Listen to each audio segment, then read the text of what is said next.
Magtiayon og 13 anyos silang anak nga babay ang patay. Human na trap sa ilang balay nga nasunog sa Barangay Gusa sa Cagayan de Oro City.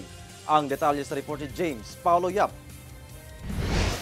Pasado alas 11 sa gabi, natukaw ang mga residente sa Phase 2, Mega Heights Subdivision sa Barangay Gusa sa Cagayan de Oro City. Dihang miulbo ang sunog sa ilang lugar. Sa kuha sa CCTV nga nahuptan sa Lapasan Fire Station, makita nga alas 11:13 sa gabi, dihang namatikdan nga aduna nay kalayo sulod sa panimalay sa mga biktima. Halos usa ka minuto lang ang milabay, miulbo na ang kalayo. Pakyas nga makagawas ang magtiayong tagbalay og 13 anyos nga anak nga babae. Wala sila ko kaya tangkahan mo na susulod daw. Ilang magkalakan nilang balay kung kumukuha sila ng gabi na. Tangkahan nila. Pero wala sila sa taas sa tulog. Wala, di ara sulod. Hindi rin siya na may katry nila sa kilid. Pero ang taas, dili na Di naman sa taas ay gabok naman.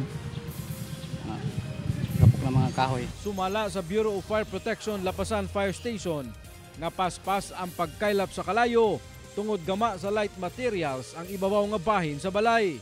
Aduna sab mga tela nga nakatambak sulod sa balay. Tungod sastre matud pa ang lalaking biktima. Taod-taod na nga walay linya sa kuryente ang maong balay. Pag abot na mo sa area sir, ang balay sa fully engulfed na gid siya sa kalayo. Kay since gabi na hitabo, late gid ang call na na-receive na mo. Paghuman sa sunog, na-recover sa BFP ang patayng lawas sa 40 anyos nga inahan, sa 60 anyos nga amahan ug ang ilang 13 anyos nga anak nga babae sa pultahan. Sa karon nagpadayon pa ang makuting nga investigasyon sa kabumbiruhan sa hinungdan sa sunog. Nagtan-aw mi didto na amang gyapon sila atong makina nga di motor. So unsa ang ilahang source of electricity gyapon ato kay electricity driven man to na tong pagtahi since Taylor ang negosyo ani ni katong namatay, tailoring.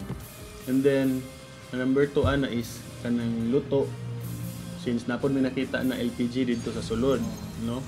So possible gihapon. Sa karon nadala na sa punerarya ang mga patayng lawas sa tulo ka mga biktima ug gikatakda silang ipahiluna sa ilang mga kabanay. Kauban si Makoy Sempron, James Paulo Yap, 1 Mindanao.